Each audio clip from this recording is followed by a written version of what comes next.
வணக்கம். வாராகி ஜோதிடம் உங்களை அன்போடு வரவேற்கிறது. இந்த சேனல்ல வர நிகழ்ச்சியெல்லாம் தொடர்ந்து பாருங்க. வாராகி ஜோதிடத்தின் வாயிலாக வருகின்ற கருத்துக்கள் உங்கள் இல்லங்களில் வந்து சேரும். நிச்சயமாக ஜோதிடம் சார்ந்த அற்புதமான கருத்துக்களை எல்லாம் இந்த சேனலிலே உங்களுக்காக அடியேன் பேசி பகிர்ந்து கொண்டிருக்கிறேன். இது உங்கள் வாழ்வை நிச்சயமாக ஏதாவது ஒரு விதத்தில் மாற்றும். தொடர்ந்து இந்த சேனல் வாயிலாக பயணியுங்கள். இதோ உங்களுக்கான பதிவு. இன்னைக்கு ஒரு அற்புதமான ஒரு ஆலயத்தை பற்றி, அந்த ஆலயத்தில் நடக்கின்ற, குறிப்பாக 15 ஆண்டுகளுக்கு பிறகு நடக்கின்ற கும்பாபிஷேகத்தை பற்றி இன்னைக்கு நம்ம விரிவா பேச போறோம், பார்க்க போறோம். ஏப்ரல் மாசம் 2025 வெள்ளிக்கிழமை காலை 9:30 மணிக்கு மகா கும்பாபிஷேகம். உத்தரகோச மங்கை மங்களாம்பிகை சமேத மங்களநாதர் அங்கே அமர்ந்து அருள்பாலித்துக் கொண்டு தலைமுறை தலைமுறையாக இருக்கின்ற சாப கோப தோஷத்தை நீக்கி வருகின்ற பக்தர்களுக்கெல்லாம் தன்னுடைய அருளை, தன்னுடைய ஆசிகளை, தன்னுடைய அன்பை வாரி வாரி வழங்குகின்ற சிவனுடைய முதன்மை ஸ்தலமாக கருதப்படுகின்ற உத்திரகோச மங்கை என்று அழைக்கக்கூடிய ஒரு அற்புதமான ஸ்தலத்தை பற்றி, அதற்கு நடக்கின்ற கும்பாபிஷேகத்தை பற்றி இன்று நாம் விரிவாக காண்போம். உலக தமிழ் சொந்தங்களுக்கு மீண்டும் ஒரு முறை வணக்கத்தை உரித்தாக்கிக் கொள்கிறேன். நம்ம தமிழகத்தை பொறுத்தளவுக்கு ஆலயங்கள் அப்படிங்கிறது நிறைய சிறப்பு வாய்ந்த ஆலயங்கள் நிறைய இருக்கும். அதுல நம்ம இப்ப பேச போற ஆலயம் பாத்தீங்கன்னா,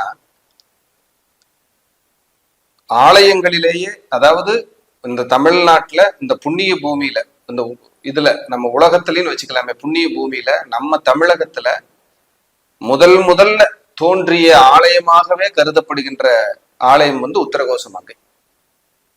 மண் முந்தியோ மங்கை முந்தியோ, மங்கை உத்தரகோச மங்கை. மண் முந்தியோ மங்கை முந்தியோ, மண் முன்னாடி தோன்றுச்சா இல்ல உத்தரகோச மங்கை முன்னாடி தோன்றுச்சா? எப்படி பாருங்க. அப்போ எவ்வளவு ஆதி காலத்து கோயில், ராமாயணத்திற்கு முந்தைய கோயில்னு கூட சொல்லப்படுது. அந்த ராமாயணத்தில் கதாபாத்திரத்துல வந்து பாத்தீங்கன்னா, ராவணன் கதாபாத்திரம் நம்ம மறக்க முடியாது. கதாபாத்திரம் கூட வாழ்ந்தவர்கள்னு சொல்லலாம். அந்த ராவணன் தனக்கு மனம் முடிய வேண்டி மங்களநாதரை வழிபட்டு மங்களத்திற்குடைய அந்த ஆசீர்வாதம் கிடைத்ததால், மங்களம்னா திருமணத்துக்கான மங்கள சுப மங்களத்துக்கான ஆசீர்வாதம் கிடைத்ததால், அவர் வழிபட்டதால் மங்களநாதர் என்ற ஒரு பெயரும் அம்பிகை மங்களாம்பிகை என்ற பெயரும் அங்கே இருப்பதாக ஒரு செவிவழி செய்தி. மீண்டும் அவருக்கு ஒரு புத்திர பாக்கியமும் அந்த ஈசனையே வணங்கி கிடைக்கப்பட்டதாகவும் ஐதீகம். நவ கிரகங்களுக்கு அறியப்படாததற்கு முன்பே இது வந்ததாக சொல்லப்படுகிறது. ஏன்னா நவ கிரகங்கள்ல வந்து பாத்தீங்கன்னா சூரியன் சந்திரன் 9 கோள்கள் இருக்கும். ஆனா அங்க சூரியன் சந்திரன் செவ்வாய்க்கு மட்டுமே பிரதானம் உத்தரகோச மங்கை. வேற கோள்கள் அங்க அறியப்படலை. அப்ப எவ்வளவு ஒரு பிரசித்தி பெற்ற ஆலயமா இருக்குன்னு பாருங்க. மாணிக்க வாசகருக்கு அதனோட இருந்த அந்த அடியார்களுக்கெல்லாம் 1000 அடியார்களுக்கு காட்சி கொடுத்து, தீப்பிழம்பாக காட்சி கொடுத்து, அதுல இருந்து உருவமாக வந்து அந்த உத்தரகோச மங்கையிலே சிவபெருமான் அத்தனை அடியார்களுக்கும் காட்சி கொடுத்து ஆசீர்வதித்திருக்கிறார் என்றால் அது மிகையல்ல. இளந்தை காடு, இளந்தை மரங்களாக இருந்த இடம். இன்னைக்கும் அங்க ஸ்தல விருட்சம் இளந்தை மரம் தான். 3000 வருடம் பழமையான இளந்தை மரம் இருக்கு.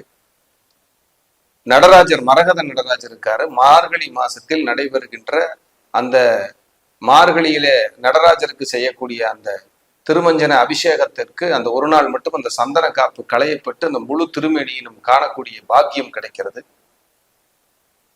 தலைமுறை தலைமுறையாக ஒருவர் சாபங்கள், தோஷங்கள், கோபங்கள், பிரச்சனைகள் இப்படி எல்லாம் சந்திச்சுக்கிட்டு இருக்கிறவங்க ஒரே ஒரு முறை உத்தரகோச மங்கையை கால் மிதிச்சுட்டு வந்தா, அந்த இடத்துல நம்ம காலடி பட்டுட்டு வந்தாலே நம்மளுடைய கர்ம வினைகள் எல்லாம் களையப்படுவதாக சொல்லப்படுகிறது. உத்தரகோச மங்கை அதான் மண் முந்தியோ மங்கை முந்தியோன்னு சொல்றாங்க.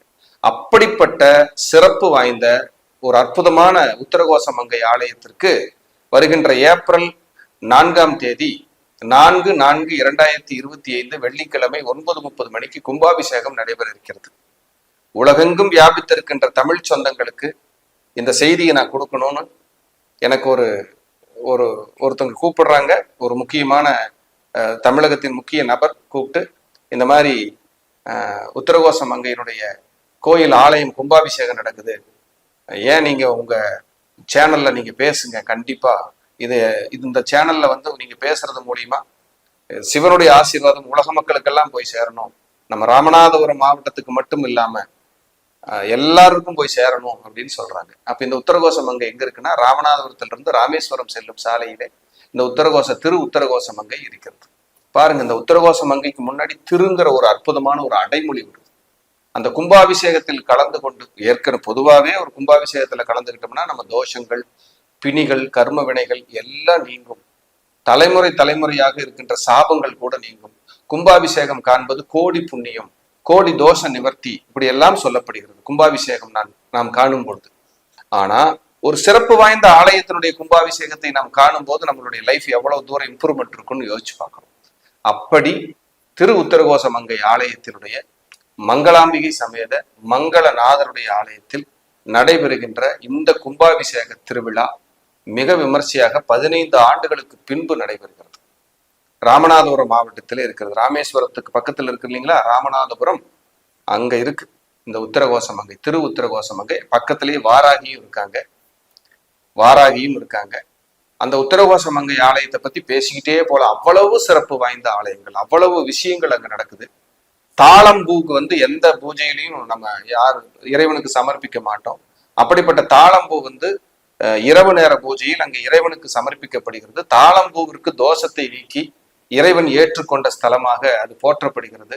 ஒரு பூ செஞ்ச சின்ன தவறு, அது ரிலேட்டடா சொல்லப்பட்ட ஒரு பொய்க்கு விமோச்சனம் கொடுத்து அது சரி பண்ணக்கூடிய ஆலயமாக அங்க இருந்திருக்கு. அப்படின்னா நம்ம மனிதர்கள் தெரிந்தோ தெரியாமலையோ, அறிந்தோ அறியாமலையோ பொய் பேசி இருக்கலாம், தவறுகள் செய்திருக்கலாம், முன்ஜென்ம கர்ம வினைகளோ அல்லது பாவங்களாலோ ஏதாவது ஒரு தொந்தரவுகளால நம்ம ஆட்கொள்ளப்பட்டிருக்கலாம்.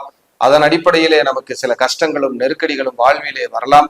இதையெல்லாம் தகர்த்தெறியக்கூடிய ஒரு அற்புதமான ஆலயமாக உத்தரகோச மங்கை விளங்குகிறது என்றால் அது மிகையே அல்ல.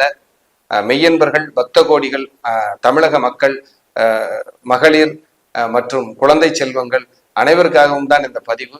உங்களுக்கு நேரம் கிடைச்சா நேரம் ஒதுக்கி உத்தரகோச மங்கையிலே நடைபெறுகின்ற இந்த கும்பாபிஷேக விழாவிலே நீங்கள் எல்லோரும் கலந்து கொண்டு உங்கள் தலைமுறையாக இருக்கக்கூடிய கஷ்ட நஷ்டங்கள், தோஷங்களை எல்லாம் நிவர்த்தி செய்து உங்கள் வாழ்வில் மீண்டும் மீண்டும் ஒரு வெளிச்சத்தை நோக்கிய பயணமாக அந்த இடம் உங்களுக்கு வரமளிக்கும் என்பதை நான் இந்த நேரத்திலே தெரிவித்துக் கொள்கிறேன்.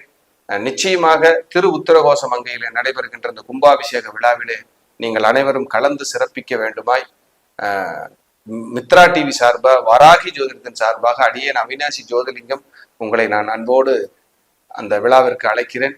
நிச்சயமாக இறைவனின், ஈசனின் பேரருள் உங்கள் இல்லங்களில் ஆசீர்வாதமாய் என்றென்றும் நிலைத்திருக்கட்டும். உத்தரகோச மங்கையிலே இருக்கின்ற மங்களாம்பிகை சமேத மங்களநாதனுடைய அந்த ஆசீர்வாதம் வருகின்ற அத்துணை மக்களுக்கும் உரித்தாக கிடைக்கட்டும். மீண்டும் சொல்கிறேன், தலைமுறையாய் தொடர்கின்ற சாப கோப தோஷங்கள், குறிப்பா திருமண தடை, நான் திருமணமே நடக்கல, நான் ரொம்ப கஷ்டப்படுறேன், நான் ரொம்ப போராடிட்டு இருக்கேன், எனக்கு ஏதாவது ஒரு விமோச்சனம் கிடைக்காதா, சுபமங்கலமா ஒரு விஷயம் நடந்துராதான்னா மங்களநாதர் தான், மங்களாம்பிகை தான். மீண்டும் ஒரு நல்ல பதிவிலே சந்திக்கிறேன். கும்பாபிஷேகம் உங்கள் வாழ்க்கையில் மிகச்சிறந்த ஆசிகளை வழங்கட்டும். நன்றி. வாழ்க வளமுடன், வாழ்க வளர்க.